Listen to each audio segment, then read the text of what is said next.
My foster parents treated me like crap, so I obliterated their reputation in our small town. My parents passed away in a hit-and-run car accident when I was 10 years old. My dad was only 39 and my mom 35. Neither of my parents had relatives who could take me in. We lived in a really small, church-going town where everyone knew each other. My dad had been the heir to a small fortune and so I didn't really have to work. He didn't like the big cities, so him and my mom decided to move to a small town where he could have an antique store. My mom was into collecting antiques.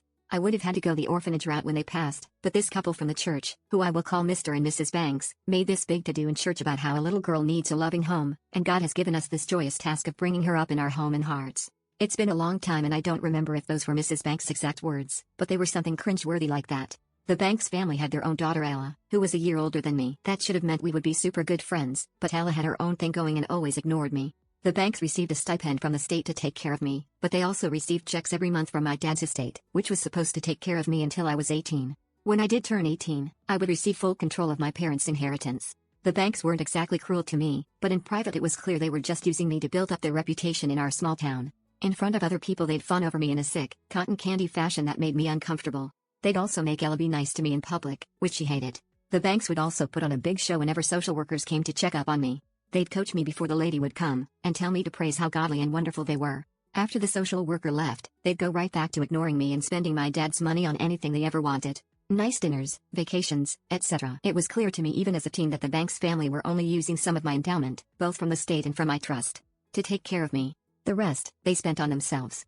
As I grew older, I could see that my foster parents would pretend as though they had great business acumen and that's why they had more money and could buy a new Volvo. Where I'm from, a new Volvo is an event and take a trip to New York and buy fancy clothes for Ella. When I was 17, I noticed that my foster parents were stockpiling away my trust fund money to pay for Ella's tuition to college. Throughout this time, the Banks would never outright say so, but would heavily imply that I owed them and that once I got control of my inheritance, that I should be godly and generous and give them some material compensation for all the work they did to raise me. I think they already got lots of material.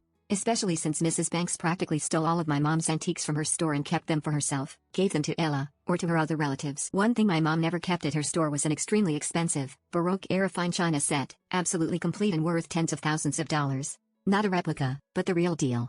So real, Napoleon Bonaparte himself might well have eaten the steak off those plates. Probably not, but you get the point. It was my china set of course, but Mrs. Banks thought I was an idiot and didn't know that. She would always talk about how this china set will go to Ella on her wedding day. Mrs. Banks assumed that since I always dressed like a tomboy, I didn't care for all my mom's antiques that Mrs. Banks stole or gave away, that I just didn't care about the china set. When I was a kid, my mom told me that things were just things, and never obsess over them. So, having the frou-frou china set for myself wasn't an issue. What was an issue was Mrs. Banks acting like it was hers to give away, which is so wrong.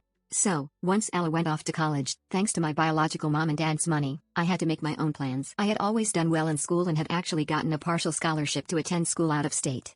I could easily pay for with my inheritance, which I would very soon have control of. Per usual, Mr. and Mrs. Banks were telling me about how I owed them compensation and since I was going to be rich soon I ought to share the wealth. I figured that over the past 7 years they probably stole or misappropriated more than $200,000 of my parents' money, to say nothing of the state money they misused.